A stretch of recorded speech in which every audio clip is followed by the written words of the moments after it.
I wasn't expecting to make a video today, but certain things came up that I needed to talk about. I was just blown away by the care that this snake had been in. It just makes me mad that somebody could own a reptile and not Google a single thing. Took him to the vet today and it was sad.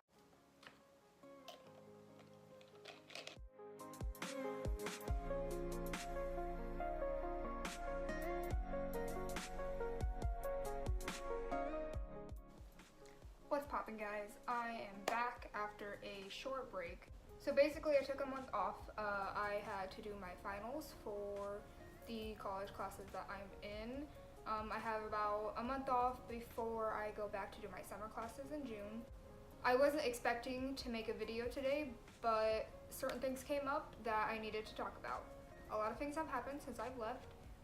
3 great albums have been dropped. Billie Eilish dropped When We All Fall Asleep, Where Do We Go? Khalid dropped his album. Tyler, the Creator, dropped Igor. Been listening to some bops lately. Also, a lot of things have happened in my house. So basically the last time you were here, I showed you my newest reptile, Tatiana, who everybody thought was just really large. And yes, she is really large, and I found out it's because she laid eggs. She started laying eggs April 19th. I threw the first 2 away. I didn't catch them in time because I wasn't expecting eggs. I didn't have an incubator. Luckily, I did spend $200 on a incubator to use, and it's right over here. It looks basically like a mini fridge, except it does the opposite. She laid 2 more eggs May 4th, and then she laid 2 more not too long ago, and they look great. I would get them out and I would show you, but you can't get the eggs out of the incubator because temperature fluxes can affect the eggs, and they can affect the babies. They could end up with neurological issues if you know, open the case too much, so I'm just going to keep that at a minimum. Another thing, I got another snake. Shortly after I filmed my last video, I went to a reptile expo down south, and I picked up a baby ball python. His name is Sven. I named him Sven because I am lazy, and he was reptile number 7, so I just dropped an E. So he is in this 40-gallon right here.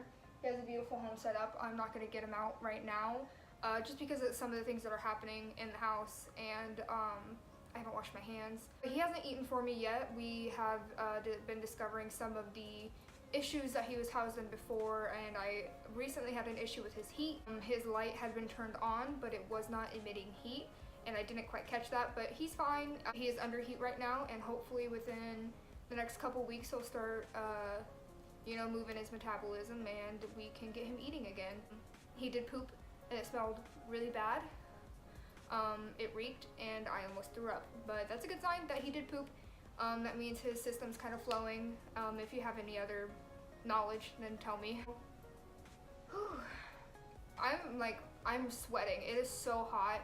I have so much heat going on in this room from all of the reptiles that it's like hard to be in here because it's so hot. But so what I'm going to talk about today, the reason why I wasn't expecting to film, I was on Facebook last night and I saw a post by a woman in the town over that said she was selling her ball python, her male full-grown pastel ball python, for $60. And I was like, $60, like, that's great, I'll take him for sure. I've been wanting to get more reptiles anyway. She said she couldn't care for him and that she didn't have time to handle him anymore, and I understand that people get reptiles and they don't completely realize what they have to commit to. I picked him up last night and I was just blown away by the care that this snake had been in. So we went to the room where the snake was in, and I noticed that right off the bat there was not enough substrate. There was none. They had a thin enough layer of aspen that you could see the bottom of the tank. And you know, that's not like a red flag for how bad a house can be for a snake, but it is worrisome. It could cause for some skin issues just rubbing on that constantly. The next thing I noticed is that the heating pad that they had on the snake had no thermostat. It was just plugged into the wall. She said she kept it on 24/7. There was no thermostat to regulate the temperature, and I can tell you right now that I plugged in the same thermostat to the wall, and within an hour it was up to 100 degrees. The next thing is that they had a frog in the tank with the snake. I asked her what it was about. She said, oh, well, there's just this toad in here, they're friends, I kept them together, you know, they're buddies. No, they're not friends. I don't know this for sure, but reptiles can't really make that type of relationship with, you know, people or other animals. Like, they don't have that capacity. Keeping this toad in here was ultimately just scaring him or threatening him or stressing him out. I don't know how long the toad was in there, but I can tell you as soon as he got to my house, I put the toad outside because that's where it belongs. As soon as I got home, I brought the snake into my house and I immediately just started cleaning because I can't tell you for sure, I don't know, but the bedding looked like it had not been changed ever. Rat feces, there were mice feces, it was just wet, it was sopping wet, and it looked dirty, and it was brown, and aspen it should be yellow, but it was brown, and what was left of it was just disgusting. I immediately took all of the bedding out. She told me that she fed him mice that she caught in her house, and that's not how you do it. It just makes me mad that somebody could own a reptile and not Google a single thing. Like, the first thing that Google will tell you about feeding a reptile, specifically a snake, don't feed it mice from your house because mice are disgusting. How do you think people caught the fucking plague? As soon as I got everything cleaned out, I washed the tank. I did the best sterilizing that I could. I washed out his water bowl, and the one hide that he came with, I washed it. I quickly just put some eco earth and some cypress and gave him a few of the extra hides that I had, some few extra fake plants that I had just to make it a little homey. I noticed while I was doing all this that I could hear the ball python breathing, and that's a problem. Some snakes might just breathe heavy, but this was a wheeze, and the first thing you think about when handling a reptile and it's wheezing is, oh no, this has a respiratory infection. Well, I did a quick little scope. There wasn't any mucus, there were no bubbles, but it was just a wheeze, a small wheeze that happened when he got stressed out, and it only happened when I picked him up. If he was just in the enclosure doing his thing, he didn't wheeze. But that is still a warning sign that there is an infection. She told me his name is Romeo, but I didn't keep the name because I didn't want him to have something from his old life, and that might sound really dumb. Now that I say it, does sound dumb. But I didn't want to name him Romeo, so I just shortened it to Rome because Rome wasn't built in a day. I took him to the vet today, and it was sad. I drove 2 hours down south, and I took him to the only local reptile vet that I know, the one that treated all my geckos when they were sick. She is a great vet. I won't say her name just because I don't want to localize myself on the internet, but she's a great vet. I trust her. So I keep saying I drove 2 hours because if that's what it takes to take care of an animal that you made a commitment to, then that's what you need to do. I took my boyfriend's sister with me because I don't like car rides alone. I think they're exhausting. I got him back in the room. We're checking him out, and the first thing we noticed is he has a really pale stomach. His gums are really pale. The only color on his stomach is pink from the burns from the heating pad that was left on all the time. She said immediately, since I told her he was eating house mice, that we're gonna deworm him. The lady that I got him from did say that he ate the last week, which is really surprising because usually with a snake as sick as this, they go off eating, but something tells me that the parasites were just making him hungry and making him continue to eat. And that's a lot of bro logic. I can't tell you that that's what's for sure happening, but that's what I think. We did deworm him. She showed me how to deworm him, and I will include a clip tomorrow of me deworming him because I had to do it 3 days straight, and then I gotta wait 2 weeks, and then I gotta do it 3 more days straight. She noticed the burn marks, and she told me to soak him in Pedialyte. That's what I'm gonna do today, is soak him in Pedialyte, kind of get his dehydration back up, and we're gonna hopefully help those scars or the burn marks a little bit. He does have scale rot on the bottom of his stomach. It's not as bad as it could be. There's no scale rot in his mouth, so basically we're just gonna have him in a good home, and we're gonna see if in the next 2 weeks when I go back, if it's still there. As far as respiratory infections, she said it's definitely there. It's not as bad. Like I said, it's not a severe case where he's gonna die, but it's there. And she said basically after all my treatments that I'm doing, when I come back in 2 weeks, if he's still wheezing when I pick him up and showing signs of a respiratory infection, then we're gonna give him antibiotics. I can either give him a shot or I can give him orally, like I'm gonna do the dewormer. Here's just a list of the things that's wrong with this snake. Worms, I'm going to do that deworming treatment. The respiratory infection, I'm going to do an antibiotic treatment if it doesn't get better in 2 weeks. Scale rot, I'm going to see if by doing all this treatment and the housing that it's going to clear up. Dehydration, his skin is definitely showing signs of dehydration. His stuck shed, there's layers of shed all over his body. So we're going to see if by soaking him we can kind of clear that out.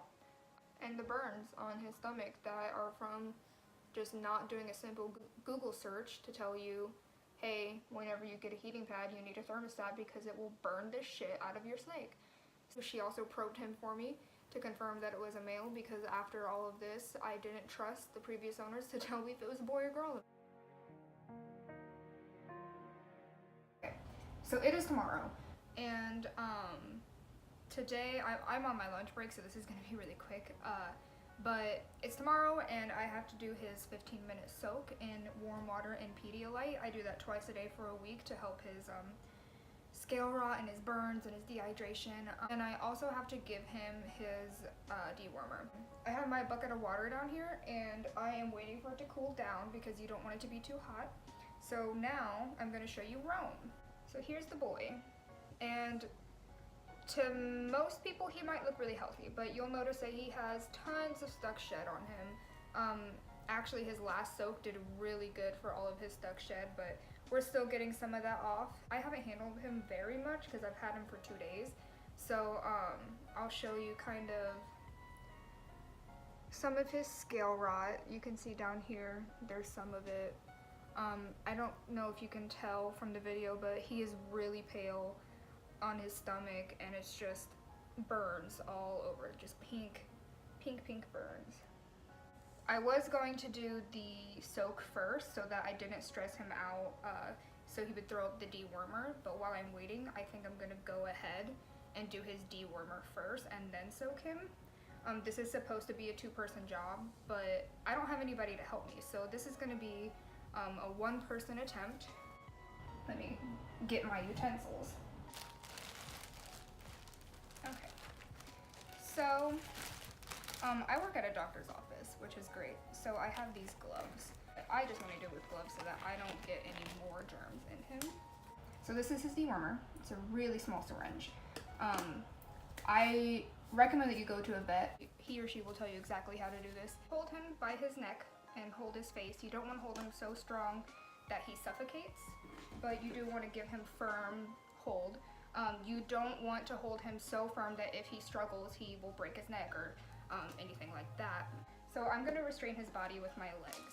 And what you're going to do, you're going to grab the bottom of his lip so that he opens his mouth a bit, like that. You can see his gums are very, very pale. And you're just going to hold it. Put the dewormer right in the middle of his mouth. You don't want to put it on the side because you will jiggle a tooth loose. So right in the middle, and you're going to put it in his throat. And you're just going to kind of let him try to push it out. Don't push when he's pushing, you'll hurt him. There you go. He's doing really good. And then as soon as it's probably about this far,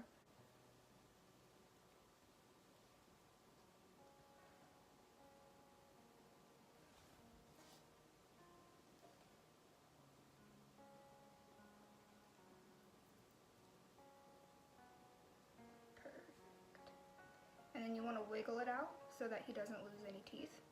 As you see, it's gone. He looks very angry at me. But that's his dewormer. Just make sure you don't hurt him, don't suffocate him, don't break him. Try not to hurt his teeth, but that is all done. Next is his soak. And basically, you can still kind of hear him wheezing, and that's really sad. So now he's in his soak. And what I did for the soak is his water is about just below 90, probably about 88. I have a temp gauge in there. They recommend middle 80-degree temps. It should feel cold to your skin, but it will be warm for them. The vet said if it is a little warmer, that would be okay since he has to deal with so many issues, kind of get the scale rot out of there. I put 2.5, close to 3 capfuls of Pedialyte. Get the no flavors, anything like that. Let's see how many sugars it has in it. So there's no sugar in it. There's no sugar in the non-flavored Pedialyte. So I'm going to keep him in this soak for about 10 to 15 minutes, and once that is done, I'm going to get him out. I'm going to wash him off. I'm going to see what kind of shed I can get off. He's very angry at me right now from this dewormer, but you do what you got to do for these things, and I hope he does get better very soon. He's already wheezing significantly less. He's already not coughing at me. He did have some bubbles in the back of his throat during the deworming, but that is significantly less than it was. And he just sounds so much better, and his shed is so much better after only 24 hours of being in my care. I'll keep you guys updated on this. I'm very excited to see where this goes. I'm excited to see how he handles himself and how I handle him. I'm excited for him to grow and be better, and I'm excited for him to have a good life with me. I'm also excited to pair him with my other ball python. She's fully grown. Her name is Ziva. She is in that 40-gallon over there. I have to go back to work. I have to take these gloves off and, you know, do my actual job now. So if you do think your snake has worms, you can simply just go to a vet. They will give you dewormer. They will do your first worm for you, and they will tell you exactly what to do for this dewormer. I personally think he did so great in this process. I think he did so great. But I'm gonna let him soak, and then I'm gonna go eat my lunch, and then we'll see how this goes. Thank you guys so much for watching, and I'm glad you support me, and I'm glad you support him.